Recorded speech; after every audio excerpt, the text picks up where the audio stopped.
என்ன பொறுத்த வரைக்கும் படத்தோடைய தீம் அப்படின்னு கேட்டா அது லவ் அண்ட் ரொமான்ஸ் தான். பிகாஸ் அந்த பியூட்டிஃபுல்லா இந்த லவ் அண்ட் ரொமான்ஸ் டிஃப்ரெண்ட் டைமென்ஷன்ல எக்ஸ்பெரிமெண்ட் பண்ணியிருக்காரு தமிழ். ஹீரோ ஹீரோயினுக்குள்ள இருக்கிற அந்த லவ் அண்ட் ரொமான்ஸ் ஜென்ரலா பார்த்தா ஹீரோ ஹீரோயினுக்கு மட்டும் தான் ரொமான்ஸ் இருக்கும் படத்துல. ஆனா இங்க வந்து ஹீரோயினுடைய அம்மா அப்பா அவங்களுக்கும் பயங்கரமான romance and it's so cute and interesting. ஒரு மிடில் ஏஜ் ரொமான்ஸ் அப்படின்றது ரொம்ப சில படங்கள்ல தான் எக்ஸ்பெரிமெண்ட் பண்ணியிருக்கோம். ஏன்னா சின்ன பசங்க எல்லாம் படம் பார்க்கும் போது அந்த ரொமான்ஸோட கனெக்ட் பண்ணுவாங்க. நாங்கெல்லாம் எங்க போய் கனெக்ட் பண்றது? இந்த படம் பார்க்கும்போது உண்மையிலேயே ரொம்ப நெகிழ்வா இருந்ததா. It's so beautiful. ஒரு மிடில் ஏஜ் ரொமான்ஸ் இவ்வளவு அழகா காட்டியிருக்கீங்க அப்படின்ட்டு thanks for that Tamil. And romance not only in relationships, இதுல வந்து அந்த ஸ்போர்ட் அப்படின்றதுலயும் அவங்களுடைய லவ் அண்ட் ரொமான்ஸ் தான் எனக்கு தெரிஞ்சது. ஒரு ஸ்போர்ட்டை வந்து அந்த அளவுக்கு நேசிக்க கூடிய நிறைய பேர், அதுல குறிப்பா 2 பேர், நம்ம ஹீரோ அண்ட் தினேஷ் சார், அவங்களுடைய ஸ்டோரியா தான் இதை நான் பார்த்தேன். It's so beautiful. நீங்க ஒரு ஸ்போர்ட் அந்த அளவுக்கு நேசிக்கும் போது அதுல ஒரு காதல், ஒரு ரொமான்ஸ்ல நமக்கு கிடைக்கக்கூடிய விஷயங்கள், அன்பு, ஒரு வேலிடேஷன், ஒரு அங்கீகாரம், இது எல்லாமே இந்த ஸ்போர்ட் மூலமாவும் இந்த கேரக்டர்ஸ்க்கு கிடைச்சது.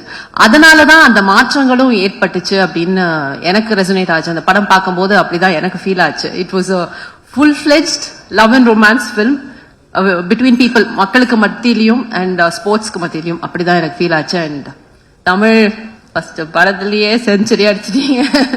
செம்ம இது நிஜமாவே. அண்ட் நம்ம ஆர்ட் டைரக்டர் சொன்ன மாதிரி தமிழ் வந்து எப்படி ஸ்கிரிப்ட் பண்ணி எடுத்துட்டு வந்துட்டாரா, அதுல வந்து ஒரு வார்த்தை கூட நம்மளை மாத்த விட மாட்டாரு. இதுதான். அண்ட் மதன் சொன்ன மாதிரி ரியாக்ஷனும் இருக்காது. நம்ம சொல்லிட்டே இருப்போம், இது போட்டுக்கலாமா தமிழ், இது பண்ணலாமா, அது பண்ணலாமா, எல்லாத்துக்கும் அப்படியே பார்த்துட்டே இருப்பார். அப்புறம் அதுல இருக்கிறது ஒரு தடவை பண்ணுங்க, அதுக்கப்புறம் பார்க்கலாம் அப்படின்னு கடைசியில படத்துல அதான் வரும். ஆனா படம் பார்க்கும் போது எனக்கும் ஃபீல் ஆச்சு, ஓ இந்த இடத்துல இது மட்டும்தான் தேவை, இதுதான் கரெக்டா இருக்கு, இதுக்கு மேல ஒரு எக்ஸ்பிரஷனோ இல்ல ஒரு வார்த்தையோ வந்து இந்த மூட வந்து கெடுத்திருக்கும் அப்படின்னு ஃபீல் பண்ணேன். சோ எங்களெல்லாம் அடக்கி வச்சதுக்கு ரொம்ப நன்றி. இந்த டிஎஸ்கே பாலசரவணன் எல்லாம் எப்படி அடக்கிட்டீங்கன்னு தெரியல எனக்கு. ரொம்ப கஷ்டமான நபர்கள் தான் அவங்க. அண்ட் எடிட்டிங் நிறைய வந்து சீன்ஸ்ல அவருக்கு ஈஸியா தான் இருந்திருக்கும்னு நினைக்கிறேன். எடிட்டிங் அந்த ஸ்போர்ட்ஸ் பார்ட்ல தான் நிறைய இருந்திருக்கும். ஏன்னா டைரக்டரே எடிட் பண்ணி தான் ஷூட்டே பண்ணாரு. அப்படிதான் எங்களுக்கு ஃபீல் ஆச்சு. But it was a wonderful experience. And இந்த மாதிரி ஒரு அழகான திரைப்படம், லவ் அண்ட் ரொமான்ஸ் வந்து சொல்லக்கூடிய ஒரு திரைப்படம், ஸ்போர்ட்ஸோட கலந்து சொல்லக்கூடிய திரைப்படம். அண்ட் கிளைமேக்ஸ் நான் எதிர்பார்க்கவே இல்லை தமிழ். எனக்கு ஃபுல் கதைலாம் நீங்க சொல்ல, அம்மா கேரக்டர் தானே இவங்களுக்கு எதுக்கு ஃபுல் கதை அப்படின்னு சொல்லவே இல்லை தமிழ்ல. படம் பார்க்கும்போது ரொம்ப நெகிழ்வா இருந்தது. அந்த ஃபினிஷிங் ஆஃப் த ஃபிலிம் ரொம்ப ரொம்ப க்ளோஸ் டு த ஹார்ட் இருந்தது. And music Sean பின்னிட்டாரு.